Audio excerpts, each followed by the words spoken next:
नमस्कार। आज हम आपको सुनाएंगे मुंशी प्रेमचंद की कहानी माँ। यह कहानी उनके प्रसिद्ध कहानी संग्रह मानसरोवर के प्रथम भाग से लिया गया है। कहानी की नायिका है करुणा, जो अपने पति के कारावास के दौरान अपने नवजात पुत्र के साथ कठिन परिस्थितियों का सामना करती है। पति की अनुपस्थिति में करुणा अपने पुत्र के पालन पोषण के लिए अनेक संघर्षों से गुजरती है। वह अपने पति की रिहाई के दिन का बेसब्री से इंतज़ार करती है और उसके स्वागत के लिए तैयारियां करती है। करुणा की यह कहानी मातृत्व के अटूट प्रेम, त्याग और समर्पण की गाथा है। इस कहानी के माध्यम से प्रेमचंद ने मातृत्व की महानता और उसके बलिदान को उजागर किया है, जो पाठकों के हृदय को गहराई से छूता है। आइए पूरी कहानी सुनते हैं। आज बंदी छूटकर घर आ रहा है। करुणा ने एक दिन पहले ही घर को लीप पोत रखा था। इन 3 वर्षों में उसने कठिन तपस्या करके जो भी 10-5 रुपए जमा कर रखे थे, वह सब पति के सत्कार और स्वागत की तैयारियों में खर्च कर दिए। पति के लिए धोतियों का नया जोड़ा लाई थी, नए कुर्ते बनवाए थे, बच्चे के लिए नए कोट और टोपी की आयोजना की थी। बार बार बच्चे को गले लगाती और प्रसन्न होती। अगर इस बच्चे ने सूर्य की भांति उदय होकर उसके अंधेरे जीवन को प्रदीप्त न कर दिया होता, तो कदाचित ठोकरों ने उसके जीवन का अंत कर दिया होता। पति के कारावास दंड के 3 ही महीने बाद इस बालक का जन्म हुआ। उसी का मुंह देख देख कर करुणा ने यह 3 साल काट दिए थे। वह सोचती, जब मैं बालक को उनके सामने ले जाऊंगी तो वह कितने प्रसन्न होंगे। उसे देखकर पहले तो चकित हो जाएंगे, फिर गोद में उठा लेंगे और कहेंगे, करुणा, तुमने यह रत्न देकर मुझे निहाल कर दिया। कैद के सारे कष्ट बालक की तोतली बातों में भूल जाएंगे। उनकी एक सरल, पवित्र, मोहक दृष्टि हृदय की सारी व्यथाओं को धो डालेगी। इस कल्पना का आनंद लेकर वह फूली न समाती थी। वह सोच रही थी, आदित्य के साथ बहुत से आदमी होंगे ना। जिस समय वह द्वार पर पहुंचेंगे, जय जयकार की ध्वनि से आकाश गूंज उठेगा। वह कितना स्वर्गीय दृश्य होगा। उन आदमियों के बैठने के लिए करुणा ने एक फटा सा टाट बिछा दिया था। कुछ पान बना दिए थे और बार बार आशामय नेत्रों से द्वार की ओर ताकती थी। पति की वह सुदृढ़, उदार, तेजपूर्ण मुद्रा बार बार आंखों में फिर जाती थी। उनकी वे बातें बार बार याद आती थी, जो चलते समय उनके मुख से निकलती थी। उनका वह धैर्य, वह आत्मबल, जो पुलिस के प्रहारों के सामने भी अटल रहा था, वह मुस्कुराहट जो उस समय भी उनके अधरों पर खेल रही थी, वह आत्माभिमान जो उस समय भी उनके मुख से टपक रहा था, क्या करुणा के हृदय से कभी विस्मृत हो सकता था? उसका स्मरण आते ही करुणा के निस्तेज मुख पर आत्मगौरव की लालिमा छा गई। यही वह अवलंब था जिसने इन 3 वर्षों की घोर यातनाओं में भी उसके हृदय को आश्वासन दिया था। कितनी ही रातें फांकों से गुजरी। बहुधा घर में दीपक जलाने की भी नौबत ना आती थी, पर दीनता के आंसू कभी उसकी आंखों से ना गिरे। आज उन सारी विपत्तियों का अंत हो जाएगा। पति की प्रगाढ़ आलिंगन में वह सब कुछ हंसकर झेल लेगी। वह अनंत निधि पाकर फिर उसे कोई अभिलाषा न रहेगी। गगन पथ का चीरगामी लपका हुआ विश्राम की ओर चला जाता था, जहाँ संध्या ने सुनहरा फर्श सजाया था और उज्जवल पुष्पों की सेज बिछा रखी थी। उसी समय करुणा को एक आदमी लाठी टेकता आता दिखाई दिया। मानो किसी जीर्ण मनुष्य की वेदना ध्वनि हो। पग पग पर रुककर खांसने लगता था। उसका सिर झुका हुआ था। करुणा उसका चेहरा न देख सकती थी, लेकिन चाल ढाल से कोई बूढ़ा आदमी मालूम होता था। पर एक क्षण में जब वह समीप आ गया तो करुणा पहचान गई, वह उसका प्यारा पति ही था। किंतु शोक, उसकी सूरत कितनी बदल गई थी। वह जवानी, वह तेज, वह चपलता, वह सुगठन सब प्रस्थान कर चुका था। केवल हड्डियों का एक ढांचा रह गया था। ना कोई संगी, ना साथी, न यार, न दोस्त। करुणा उसे पहचानते ही बाहर निकल आई, पर आलिंगन की कामना हृदय में दबकर रह गई। सारे मनसूबे धूल में मिल गए। सारा मनोल्लास आंसुओं के प्रवाह में बह गया, विलीन हो गया। आदित्य ने घर में कदम रखते ही मुस्कुराकर करुणा को देखा, पर उस मुस्कान में वेदना का एक संसार भरा हुआ था। करुणा ऐसी शिथिल हो गई मानो हृदय का स्पंदन रुक गया हो। वह फटी हुई आंखों से स्वामी की ओर टकटकी बांधे खड़ी थी, मानो उसे अपनी आंखों पर अब भी विश्वास न आता हो। स्वागत या दुख का एक शब्द भी उसके मुंह से ना निकला। बालक भी गोद में बैठा हुआ सहमी आंखों से इस कंकाल को देख रहा था और माता की गोद में चिपटा जाता था। आखिर उसने कातर स्वर में कहा, यह तुम्हारी क्या दशा है, बिल्कुल पहचाने नहीं जाते। आदित्य ने उसकी चिंता को शांत करने के लिए मुस्कुराने की चेष्टा करके कहा, कुछ नहीं, जरा दुबला हो गया हूँ। तुम्हारे हाथों का भोजन पाकर फिर स्वस्थ हो जाऊंगा। करुणा बोली, छी, सूख कर कांटा हो गए हो। क्या वहाँ भरपेट भोजन नहीं मिलता था? तुम कहते थे राजनैतिक आदमियों के साथ बड़ा अच्छा व्यवहार किया जाता है, और वह तुम्हारे साथी क्या हो गए जो तुम्हें आठों पहर घेरे रहते थे और तुम्हारे पसीने की जगह खून बहाने को तैयार रहते थे? आदित्य की त्योरियों पर बल पड़ गए। बोले, यह बड़ा ही कटु अनुभव है करुणा। मुझे ना मालूम था कि मेरे कैद होते ही लोग मेरी ओर से यूं आंखें फेर लेंगे, कोई बात भी ना पूछेगा। राष्ट्र के नाम पर मिटने वालों का यही पुरस्कार है, यह मुझे ना मालूम था। जनता अपने सेवकों को बहुत जल्द भूल जाती है, यह तो मैं जानता था, लेकिन अपने सहयोगी और सहायक इतने बेवफा होते हैं, इसका मुझे यह पहला ही अनुभव है। लेकिन मुझे किसी से शिकायत नहीं। सेवा स्वयं अपना पुरस्कार है। मेरी भूल थी कि मैं इसके लिए यश और नाम चाहता था। करुणा बोली, तो क्या वहाँ भोजन भी ना मिलता था? आदित्य ने कहा, यह ना पूछो करुणा, बड़ी करुण कथा है। बस यही गनीमत समझो कि जीता लौट आया। तुम्हारे दर्शन बदे थे, नहीं कष्ट तो ऐसे ऐसे उठाए कि अब तक मुझे प्रस्थान कर जाना चाहिए था। मैं ज़रा लेटूंगा, खड़ा नहीं रहा जाता। दिन भर में इतनी दूर आया हूँ।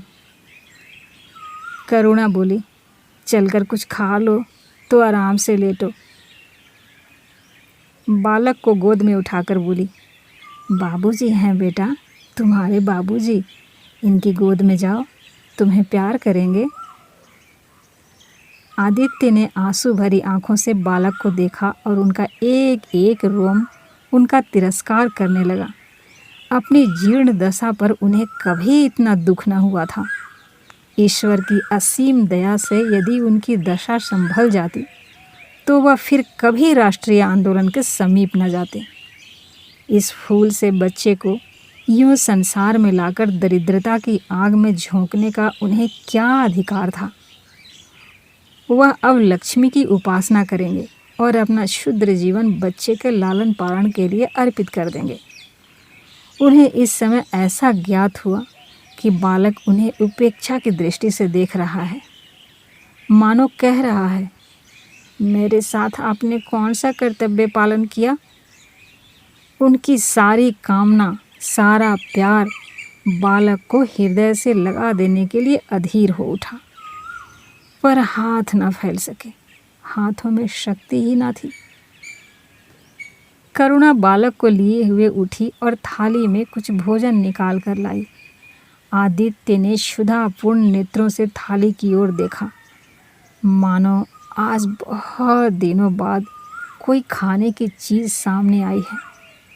जानता था कि कई दिनों के उपवास के बाद और आरोग्य की इस गई गुजरी दशा में उसे ज़बान को काबू में रखना चाहिए, पर सब्र न कर सका। थाली पर टूट पड़ा और देखते ही देखते थाली साफ कर दी। करुणा सशंक हो गई। उसने दोबारा किसी चीज़ के लिए न पूछा, थाली उठाकर चली गई। पर उसका दिल कह रहा था, इतना तो कभी ना खाते थे। करुणा बच्चे को कुछ खिला रही थी कि एकाएक कानों में आवाज़ आई, करुणा। करुणा ने आकर पूछा, क्या तुमने मुझे पुकारा? आदित्य का चेहरा पीला पड़ गया था और सांस जोर जोर से चल रही थी। हाथों के सहारे वहीं टाट पर लेट गए थे। करुणा उनकी यह हालत देखकर घबरा गई। बोली, जाकर किसी वैद्य को बुला लाऊं? आदित्य ने हाथ के इशारे से उसे मना करके कहा, व्यर्थ है करुणा, अब तुमसे छिपाना व्यर्थ है। मुझे तपेदिक हो गया है। कई बार मरते मरते बच गया हूँ। तुम लोगों के दर्शन बदे थे ना, इसलिए प्राण ना निकलते थे। देखो प्रिय, रो मत। करुणा ने सिसकियों को दबाते हुए कहा, मैं वैद्य को लेकर अभी आती हूँ। आदित्य ने फिर सिर हिलाया, नहीं करुणा, केवल मेरे पास बैठी रहो। अब किसी से कोई आशा नहीं है। डॉक्टरों ने जवाब दे दिया है। मुझे तो यह आश्चर्य है कि यहाँ पहुँच कैसे गया। न जाने कौन दैवी शक्ति मुझे यहाँ से खींच लाई। कदाचित यह इस बुझते हुए दीपक की अंतिम झलक थी। मैंने तुम्हारे साथ बड़ा अन्याय किया है। इसका मुझे हमेशा दुख रहेगा। मैं तुम्हें कोई आराम न दे सका, तुम्हारे लिए कुछ न कर सका। केवल सुहाग का दाग लगाकर और एक बालक के पालन का भार छोड़कर चला जा रहा हूँ। करुणा ने हृदय को दृढ़ करके कहा, तुम्हें कहीं दर्द तो नहीं है? आग बना लाऊं? कुछ बताते क्यों नहीं? आदित्य ने करवट बदलकर कहा, कुछ करने की ज़रूरत नहीं है प्रिय, कहीं दर्द नहीं। बस ऐसा मालूम हो रहा है कि दिल बैठा जाता है, जैसे पानी में डूबा जाता हूँ। जीवन की लीला समाप्त हो रही है। दीपक को बुझते हुए देख रहा हूँ। कह नहीं सकता कब आवाज़ बंद हो जाए। जो कुछ कहना है वह कह डालना चाहता हूँ। क्यों वह लालसा ले जाऊँ? मेरे एक प्रश्न का जवाब दोगी? पूछूं? करुणा के मन की सारी दुर्बलता, सारा शोक, सारी वेदना मानो लुप्त हो गई और उनकी जगह उस आत्मबल का उदय हुआ जो मृत्यु पर हंसता है और विपत्ति के सांपों से खेलता है। रत्न जटित मखमली म्यान में जैसे तेज तलवार छिपी रहती है, जल के कोमल प्रवाह में जैसे असीम शक्ति छिपी रहती है, वैसी ही रमणी का कोमल हृदय साहस और धैर्य को अपनी गोद में छिपाए रहता है। क्रोध जैसे तलवार को बाहर खींच लेता है, विज्ञान जैसे जल शक्ति का उद्घाटन कर लेता है, वैसी ही प्रेम रमणी के साहस और धैर्य को प्रदीप्त कर देता है। करुणा ने पति के सिर पर हाथ रखते हुए कहा, पूछते क्यों नहीं? पूछो ना। आदित्य ने करुणा के हाथों के कोमल स्पर्श का अनुभव करते हुए कहा, तुम्हारे विचार में मेरा जीवन कैसा था, बधाई के योग्य? देखो, तुमने मुझसे कभी पर्दा नहीं रखा। इस समय भी स्पष्ट कहना, तुम्हारे विचार में मुझे अपने जीवन पर हंसना चाहिए या रोना चाहिए? करुणा ने उल्लास के साथ कहा, यह प्रश्न क्यों करते हो प्रियतम? क्या मैंने तुम्हारी उपेक्षा कभी की है? तुम्हारा जीवन देवताओं का सा जीवन था, निस्वार्थ, निर्लिप्त और आदर्श। विघ्न बाधाओं से तंग आकर मैंने तुम्हें कितनी ही बार संसार की ओर खींचने की चेष्टा की है, पर उस समय भी मैं मन में जानती थी कि मैं तुम्हें ऊंचे आसन से गिरा रही हूँ। अगर तुम माया मोह में फंसे होते तो कदाचित मेरे मन को अधिक संतोष होता, लेकिन मेरी आत्मा को वह गर्व और उल्लास न होता जो इस समय हो रहा है। मैं अगर किसी को बड़े से बड़ा आशीर्वाद दे सकती हूँ ना, तो वह यही होगा कि उसका जीवन तुम्हारे जैसा हो। यह कहते कहते करुणा का आभाहीन मुखमंडल ज्योतिर्मय हो गया, मानो उसकी आत्मा दिव्य हो गई हो। आदित्य ने सगर्व नेत्रों से करुणा को देखकर कहा, अब मुझे संतोष हो गया करुणा। इस बच्चे की ओर से मुझे कोई शंका नहीं है। मैं उसे इससे अधिक कुशल हाथों में नहीं छोड़ सकता। मुझे विश्वास है कि जीवन भर यह ऊंचा और पवित्र आदर्श सदैव तुम्हारे सामने रहेगा। अब मैं मरने को तैयार हूँ। 7 वर्ष बीत गए। बालक प्रकाश अब 10 साल का रूपवान, बलिष्ठ, प्रसन्न मुख कुमार था। बल का तेज, साहसी और मनस्वी। भय तो उसे छू भी नहीं गया था। करुणा का संतप्त हृदय उसे देखकर शीतल हो जाता। संसार करुणा को अभागिनी और दीन समझे, वह कभी भाग्य का रोना नहीं रोती। उसने उन आभूषणों को बेच डाला जो पति के जीवन में उसे प्राणों से भी प्रिय थे, और उस धन से कुछ गायें और भैंसें मोल ले ली। वह कृषक की बेटी थी और गौ पालन उसके लिए कोई नया व्यवसाय न था। इसी को उसने अपनी जीविका का साधन बनाया। विशुद्ध दूध कहाँ मैसर होता है, सब दूध हाथों हाथ बिक जाता। करुणा को पहर रात से पहर रात तक काम में लगा रहना पड़ता। वह प्रसन्न थी। उसके मुख पर निराशा या दीनता की छाया नहीं, संकल्प और साहस का तेज है। उसके एक एक अंग से आत्मगौरव की ज्योति से निकल रही है। आँखों में एक दिव्य प्रकाश है, गंभीर, अथाह और असीम। सारी वेदनाएं, वैधव्य का शोक और विधि का निर्मम प्रहार, सब उस प्रकाश की गहराई में विलीन हो गया है। प्रकाश पर वह जान देती है। उसका आनंद, उसकी अभिलाषा, उसका संसार, उसका स्वर्ग, सब प्रकाश पर न्यौछावर है। पर यह मजाल नहीं कि प्रकाश कोई शरारत करे और करुणा आंखें बंद कर ले। ना, वह उसके चरित्र की बड़ी कठोरता से देखभाल करती है। वह प्रकाश की माँ ही नहीं, माँ बाप दोनों हैं। उसके पुत्र स्नेह में माता की ममता के साथ पिता की कठोरता भी मिली हुई है। पति के अंतिम शब्द अभी तक उसके कानों में गूंज रहे हैं। वह आत्मोल्लास जो उनके चेहरे पर झलकने लगा था, वह गर्वमय लाली जो उनकी आंखों में छा गई थी, अभी तक उसकी आंखों में फिर रही है। निरंतर पति चिंतन ने आदित्य को उसकी आंखों में प्रत्यक्ष कर दिया है। वह सदैव उनकी उपस्थिति का अनुभव किया करती है।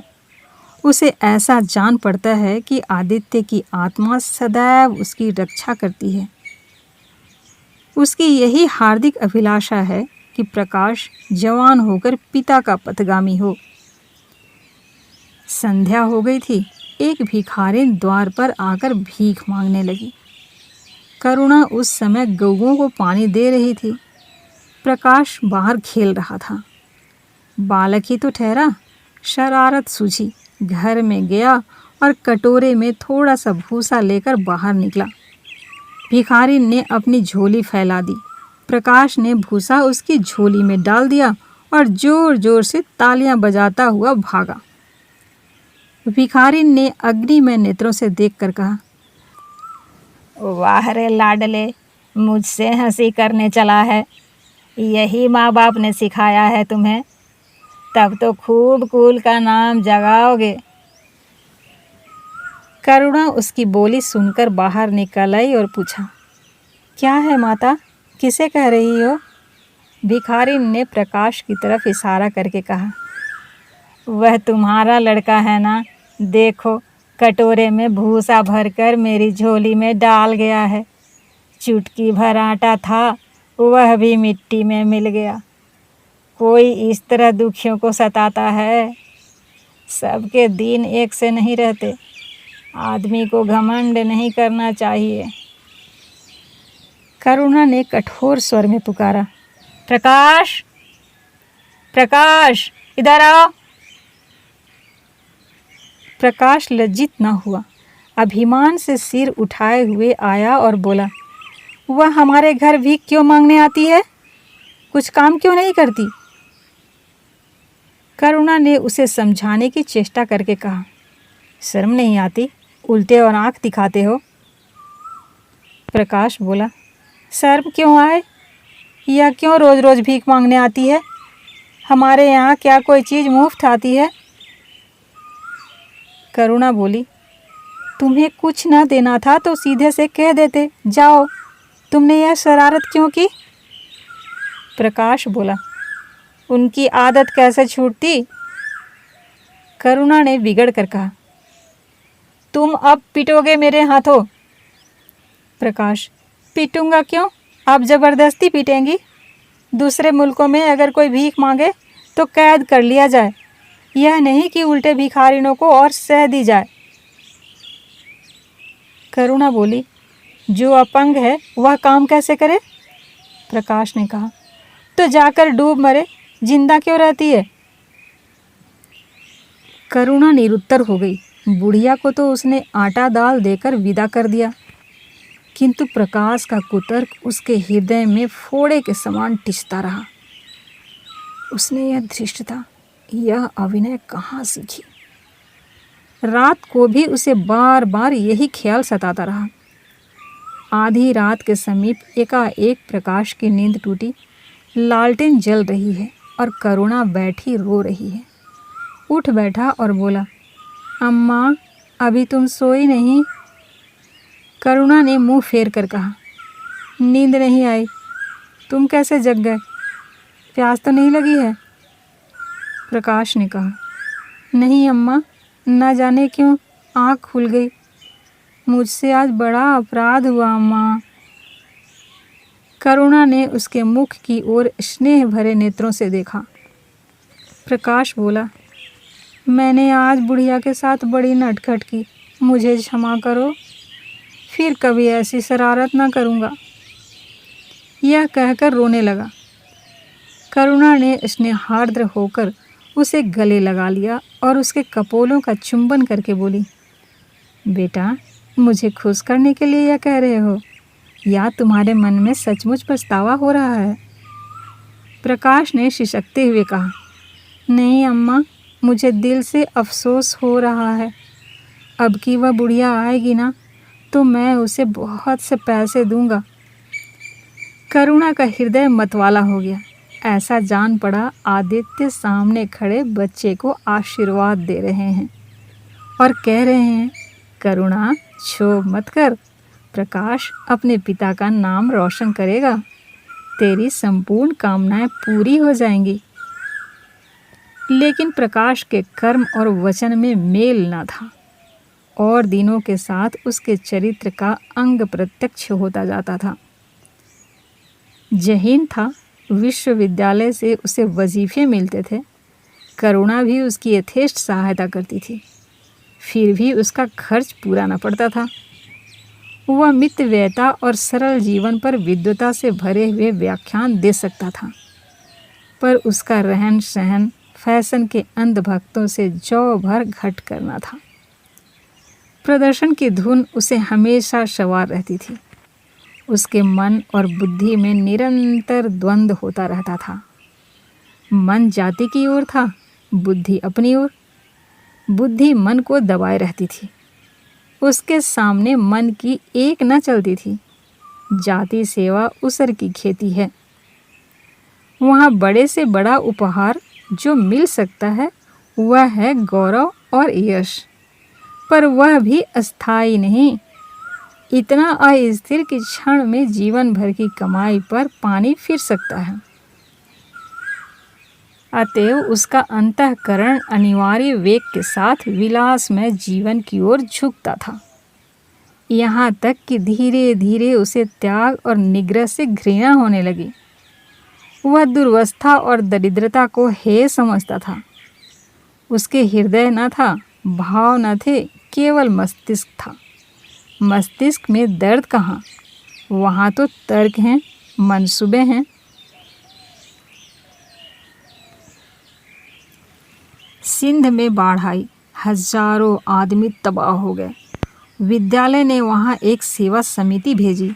प्रकाश के मन में द्वंद्व होने लगा, जाऊं या ना जाऊं। इतने दिनों अगर वहाँ परीक्षा की तैयारी करे तो प्रथम श्रेणी में पास हो। चलते समय उसने बीमारी का बहाना कर दिया। करुणा ने लिखा, तुम सिंध न गए इसका मुझे दुख है। तुम बीमार रहते हुए भी वहाँ जा सकते थे। समिति में चिकित्सक भी तो थे। प्रकाश ने पत्र का उत्तर न दिया। उड़ीसा में अकाल पड़ा। प्रजा मक्खियों की तरह मरने लगी। कांग्रेस ने पीड़ितों के लिए एक मिशन तैयार किया। उन्हीं दिनों विद्यालयों ने इतिहास के छात्रों को ऐतिहासिक खोज के लिए लंका भेजने का निश्चय किया। करुणा ने प्रकाश को लिखा, तुम उड़ीसा जाओ। किंतु प्रकाश लंका जाने को ललायत था। वह कई दिन इसी दुविधा में रहा। अंत को सिलोन ने उड़ीसा पर विजय पाई। करुणा ने अब की उसे कुछ न लिखा, चुपचाप रोती रही। सिलोन से लौटकर प्रकाश छुट्टियों में घर गया। करुणा उससे खींची खींची रही। प्रकाश मन में लज्जित हुआ और संकल्प किया कि अब की कोई अवसर आया तो अम्मा को अवश्य प्रसन्न करूँगा। यह निश्चय करके वह विद्यालय लौटा। लेकिन यहाँ आते ही फिर परीक्षा की फिक्र सवार हो गई। यहाँ तक कि परीक्षा के दिन आ गए, मगर इम्तहान से फुर्सत पाकर भी प्रकाश घर न गया। विद्यालय के एक अध्यापक कश्मीर सैर करने जा रहे थे। प्रकाश उन्हीं के साथ कश्मीर का सैर करने को चल पड़ा।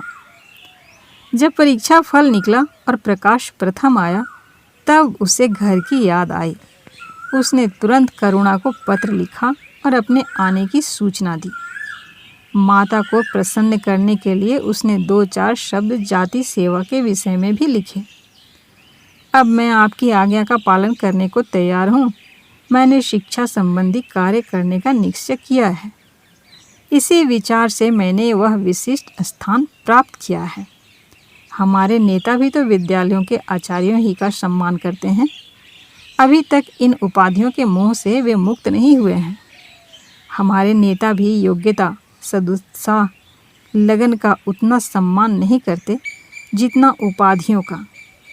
अब मेरी इज्जत करेंगे और जिम्मेदारी का काम सौंपेंगे, जो पहले मांगे भी न मिलता। करुणा की आस फिर बंधी। विद्यालय खुलते ही प्रकाश के नाम रजिस्ट्रार का पत्र पहुंचा। उन्होंने प्रकाश को इंग्लैंड जाकर विद्याभ्यास करने के लिए सरकारी वजीफे की मंजूरी की सूचना दी थी।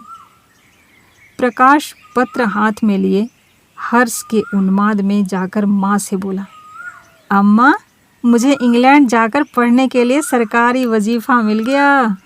करुणा ने उदासीन भाव से पूछा, तो तुम्हारा क्या इरादा है? प्रकाश, मेरा इरादा? ऐसा अवसर पाकर भला कौन छोड़ता है अम्मा? करुणा बोली, तुम तो स्वयं सेवकों में भर्ती होने जा रहे थे। प्रकाश ने कहा, तो आप समझती हैं स्वयं सेवक बन जाना ही जाति सेवा है। मैं इंग्लैंड से आकर भी तो सेवा कार्य कर सकता हूँ। और अम्मा, सच पूछो तो एक मजिस्ट्रेट अपने देश का जितना उपकार कर सकता है उतना 1000 स्वयंसेवक मिलकर भी नहीं कर सकते। मैं तो सिविल सर्विसेज की परीक्षा में बैठूंगा और मुझे विश्वास है कि सफल हो जाऊंगा। करुणा ने चकित होकर पूछा, तो क्या तुम मजिस्ट्रेट हो जाओगे? प्रकाश, सेवा भाव रखने वाला एक मजिस्ट्रेट कांग्रेस के 1000 सभापतियों से ज़्यादा उपकार कर सकता है। अखबारों में उसकी लंबी लंबी तारीफें न छपेंगी, उसकी वक्तृताओं पर तालियां न बजेंगी, जनता उसके जुलूस की गाड़ी न खींचेगी और ना विद्यालयों के छात्र उसको अभिनंदन पत्र देंगे। पर सच्ची सेवा मजिस्ट्रेट ही कर सकता है। करुणा ने आपत्ति के भाव से कहा, लेकिन यही मजिस्ट्रेट तो जाति के सेवकों को सजाए देते हैं, उन पर गोलियां चलाते हैं। प्रकाश ने कहा, अगर मजिस्ट्रेट के हृदय में परोपकार का भाव है तो वह नरमी से वही काम करता है जो दूसरे गोलियां चलाकर भी नहीं कर सकते। करुणा ने कहा, मैं यह नहीं मानूंगी। सरकार अपने नौकरों को इतनी स्वाधीनता नहीं देती। वह एक नीति बना देती है और हर एक सरकारी नौकर को उस नीति का पालन करना पड़ता है। सरकार की पहली नीति यह है कि वह दिन दिन अधिक संगठित और दृढ़ हों। इसके लिए स्वाधीनता के भावों का दमन करना जरूरी है। अगर कोई मजिस्ट्रेट इस नीति के विरुद्ध काम करता है तो वह मजिस्ट्रेट न रहेगा। वह हिंदुस्तानी था जिसने तुम्हारे बाबूजी को जरा सी बात पर 3 साल की सज़ा दे दी। इसी सज़ा ने उनके प्राण लिए बेटा। मेरी इतनी विनती मानो, सरकारी पदों पर ना गिरो। मुझे यह मंजूर है कि तुम मोटा खाकर और मोटा पहनकर देश की कुछ सेवा करो, इसके बदले कि तुम हाकिम बन जाओ और शान से जीवन बिताओ। यह समझ लो कि जिस दिन तुम हाकिम की कुर्सी पर बैठोगे उस दिन से तुम्हारा दिमाग हाकिमों का सा हो जाएगा। तुम यही चाहोगे कि अफसरों में तुम्हारी नेक नामी और तरक्की हो। एक गंवारू मिसाल लो। लड़की जब तक मैके में कुंवारी रहती है वह अपने को उसी घर की समझती है, लेकिन जिस दिन ससुराल चली जाती है वह अपने घर को दूसरों का घर समझने लगती है। माँ बाप भाई बहन सब वही रहते हैं, लेकिन वह घर अपना नहीं रहता। यही दुनिया का दस्तूर है। प्रकाश ने खींच कर कहा, तो क्या आप चाहती हैं कि मैं जिंदगी भर चारों तरफ ठोकरें खाता फिरूं? करुणा कठोर नेत्रों से देखकर बोली, अगर ठोकर खाकर आत्मा स्वाधीन रह सकती है तो मैं कहूँगी ठोकर खाना अच्छा है। प्रकाश ने निश्चयात्मक भाव से पूछा, तो आपकी यही इच्छा है? करुणा ने उसी स्वर में उत्तर दिया, हाँ, मेरी तो यही इच्छा है। प्रकाश ने कुछ जवाब न दिया, उठकर बाहर चला गया और तुरंत रजिस्ट्रार को इनकारी पत्र लिख भेजा। मगर उसी क्षण से मानो उसके सिर पर विपत्ति ने आसन जमा लिया। विरक्त और विमन मन से कमरे में पड़ा रहता, ना कहीं घूमने जाता, ना किसी से मिलता, मुंह लटकाए भीतर आता और फिर बाहर चला जाता। यहाँ तक कि महीना गुजर गया, ना चेहरे पर वह लाली रही, ना वह ओज। आंखें अनाथों के मुख की भांति याचना से भरी हुई। ओठ हंसना भूल गए, मानो उस इनकारी पत्र के साथ उसकी सारी सजीवता और चपलता, सारी सरलता विदा हो गई। करुणा उसके मनोभाव समझती थी और उसके शोक को भुलाने की चेष्टा करती थी, पर रूठे देवता प्रसन्न न होते थे। आखिर एक दिन उसने प्रकाश से कहा, बेटा, अगर तुमने विलायत जाने की ठान ही ली है तो चले जाओ, मना ना करूँगी। मुझे खेद है कि मैंने तुम्हें रोका। अगर मैं जानती कि तुम्हें इतना आघात पहुँचेगा तो कभी ना रोकती। मैंने तो केवल इस विचार से रोका था कि तुम्हें जाति सेवा में मग्न देखकर तुम्हारे बाबूजी की आत्मा प्रसन्न होगी। उन्होंने चलते समय यही वसीयत की थी। प्रकाश ने रुखाई से जवाब दिया, अब क्या जाऊंगा, इनकारी खत लिख चुका। मेरे लिए कोई अब तक बैठा थोड़े ही होगा। दूसरा लड़का चुन लिया गया होगा। और फिर करना ही क्या है। जब आपकी मर्जी है कि गांव-गांव की खाक छानता फिरूं, तो वही सही। करुणा का गर्व चूर चूर हो गया। इस अनुमति से उसने बाधा का काम लेना चाहा था, पर सफल न हुई। बोली, अभी कोई न चुना गया होगा, लिख दो, मैं जाने को तैयार हूँ। प्रकाश ने झुंझला कर कहा, अब कुछ नहीं हो सकता, लोग हंसी उड़ाएंगे। मैंने तय कर लिया है कि जीवन को आपकी इच्छा के अनुकूल बनाऊंगा। करुणा बोली, तुमने अगर शुद्ध मन से यह इरादा किया होता तो यूँ न रहते। तुम मुझसे सत्याग्रह कर रहे हो।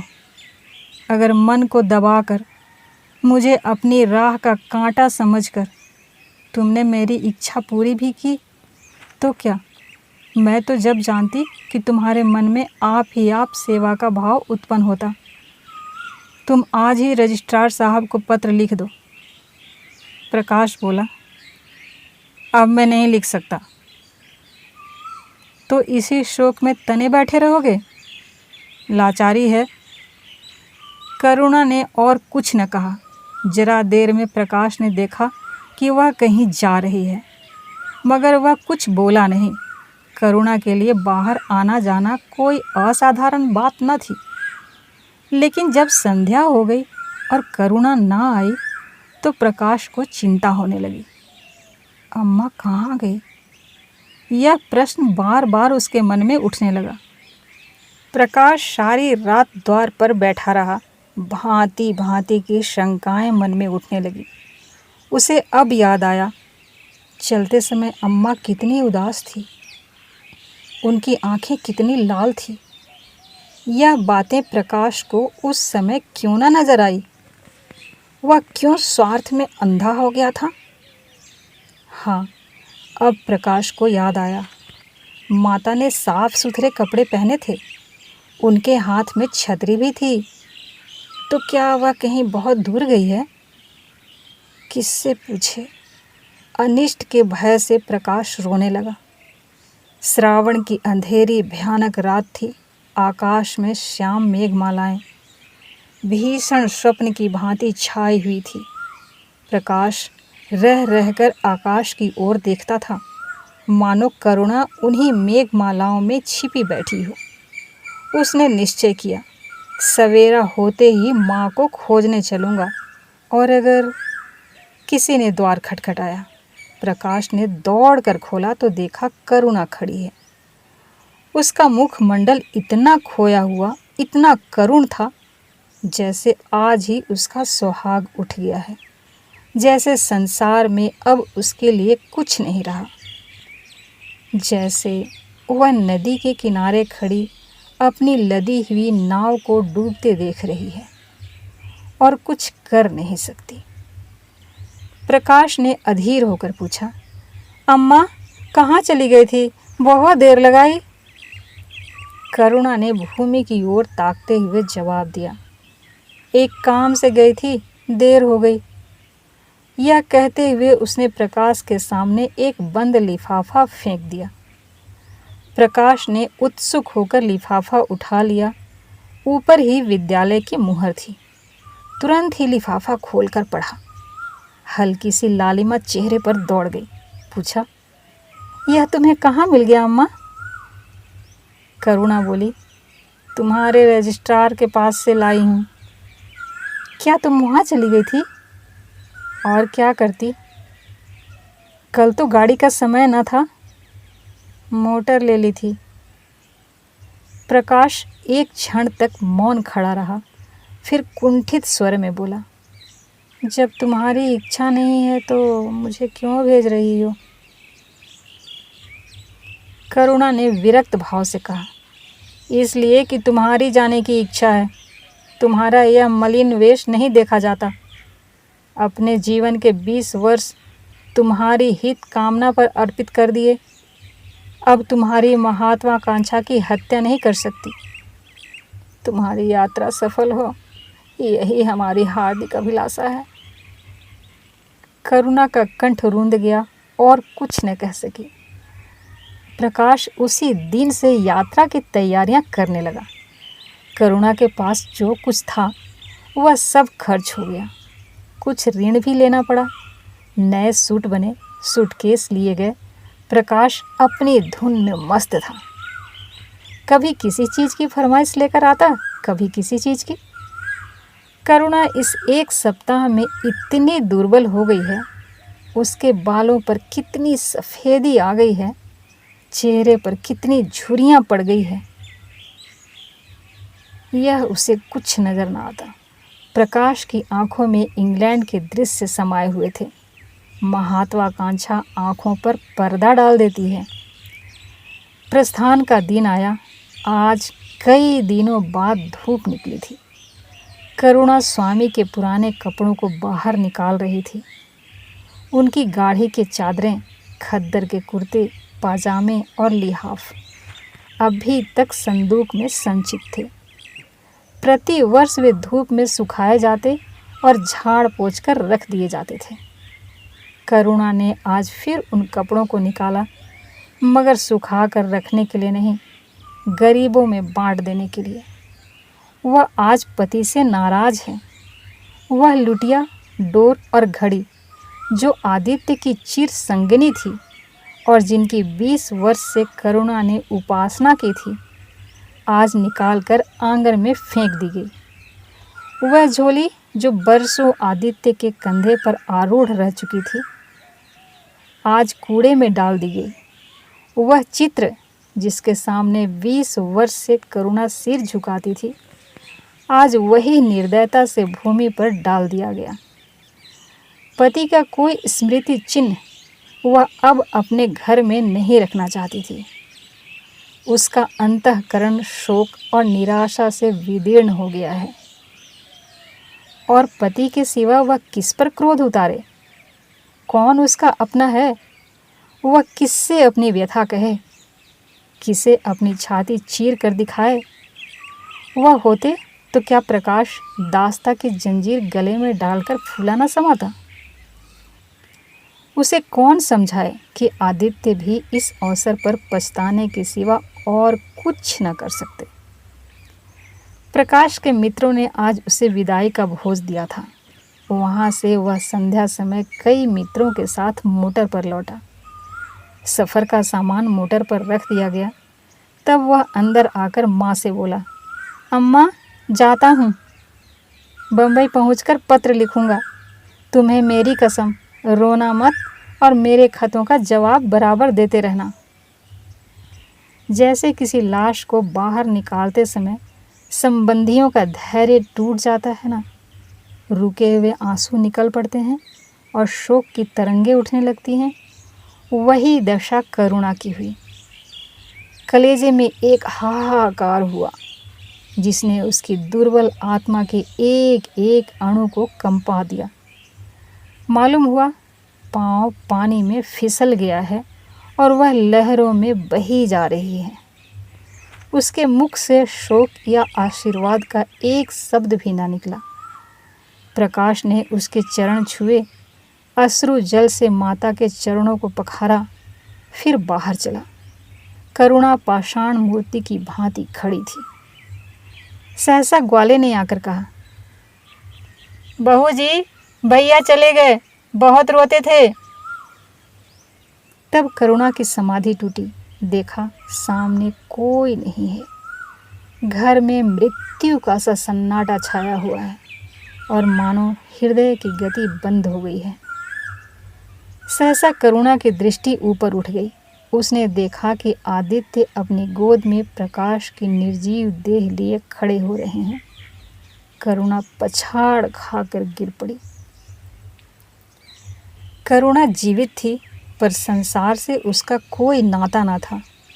उसका छोटा सा संसार, जिसे उसने अपनी कल्पनाओं के हृदय में रचा था, स्वप्न की भांति अनंत में विलीन हो गया था। जिस प्रकाश को सामने देखकर वह जीवन की अंधेरी रात में भी हृदय में आशाओं की संपत्ति लिए जी रही थी, वह बुझ गया और संपत्ति लुट गई। अब ना कोई आश्रय था और न उसकी ज़रूरत। जिन गऊओं को वह दोनों वक्त अपने हाथों से दाना चारा देती और सहलाती थी, वे अब खूंटे पर बंधी निराश नेत्रों से द्वार की ओर ताकती रहती थीं। बछड़ों को गले लगाकर पुचकारने वाला अब कोई न था। जिसके लिए दूध दुहे, मट्ठा निकाले, खाने वाला कौन था? करुणा ने अपने छोटे से संसार को अपने ही अंदर समेट लिया था। किंतु एक ही सप्ताह में करुणा के जीवन में फिर रंग बदला। उसका छोटा सा संसार फैलते फैलते विश्वव्यापी हो गया। जिस लंगर ने नौका को तट से एक केंद्र पर बांध रखा था, वह उखड़ गया। अब नौका सागर के अशेष विस्तार में भ्रमण करेगी, चाहे वह उद्गम तरंगों के वक्ष में ही क्यों न विलीन हो जाए।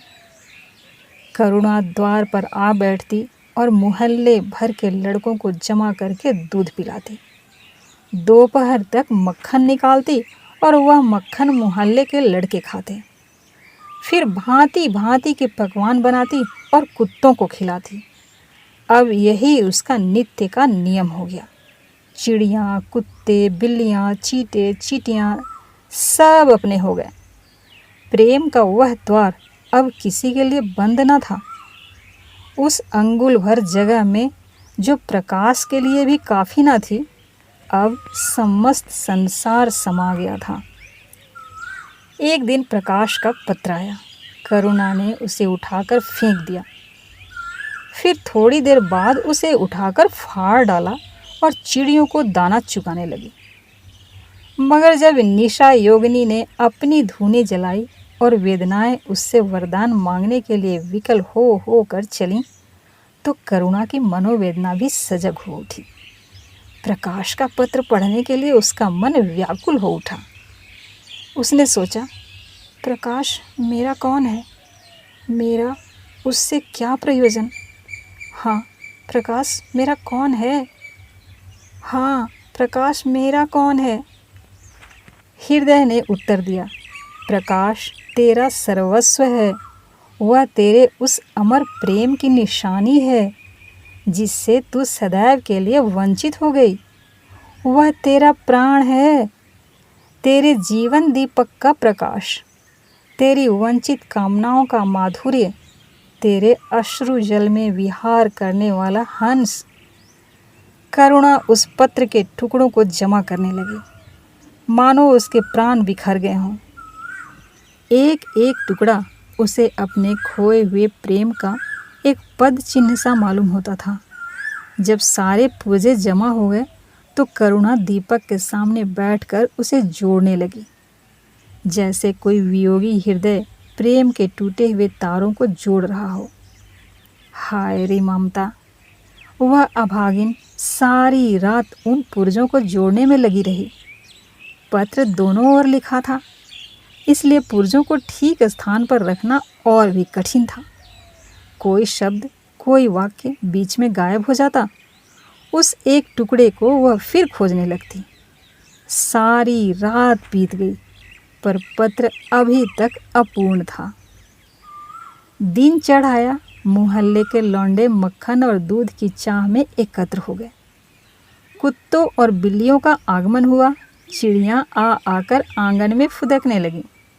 कोई ओखली पर बैठी, कोई तुलसी की चबूतरे पर करुणा को सिर उठाने तक की फुर्सत नहीं। दोपहर हुआ, करुणा ने सिर न उठाया।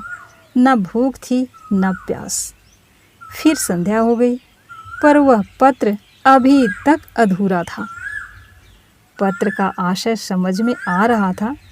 प्रकाश का जहाज कहीं से कहीं जा रहा है। उसके हृदय में कुछ उठा हुआ है। क्या उठा हुआ है यह करुणा न सोच सकी। करुणा अपने पुत्र की लेखनी से निकले हुए एक एक शब्द को पढ़ना और उसे हृदय पर अंकित कर लेना चाहती थी। इस भांति 3 दिन गुजर गए। संध्या हो गई थी। 3 दिन की जागी आंखें जरा झपक गई। करुणा ने देखा एक लंबा चौड़ा कमरा है। उसमें मेजें और कुर्सियां लगी हुई हैं। बीच में ऊंचे मंच पर कोई आदमी बैठा हुआ है। करुणा ने ध्यान से देखा। यह प्रकाश था। एक क्षण में एक कैदी उसके सामने लाया गया। उसके हाथ पांव में जंजीर थी, कमर झुकी हुई। यह आदित्य थे। करुणा की आंखें खुल गई, आंसू बहने लगे। उसने पत्र के टुकड़ों को फिर समेट लिया और उसे जलाकर राख कर डाला। राख की एक चुटकी के सिवा वहाँ कुछ न रहा जो उसके हृदय में विदीर्ण किए डालती थी। इसी एक चुटकी राख में उसका गुड़ियों वाला बचपन, उसका संतप्त यौवन और उसका तृष्णामय वैधव्य सब समा गया। प्रातःकाल लोगों ने देखा पक्षी पिंजड़े से उड़ चुका था। आदित्य का चित्र अब भी उसके शून्य हृदय से चिपटा हुआ था। भग्न हृदय पति की स्नेह स्मृति में विश्राम कर रहा था और प्रकाश का जहाज यूरोप चला जा रहा था। यह थी प्रेमचंद की कहानी माँ। उम्मीद है आपको यह कहानी पसंद आई। अगर आपको हमारी यह प्रस्तुति पसंद आई हो तो कृपया लाइक और सब्सक्राइब करें और हाँ, अपनी राय हमें कमेंट बॉक्स में ज़रूर बताएं। अच्छा, तो हम चलते हैं और एक नई कहानी के साथ फिर मिलते हैं। धन्यवाद।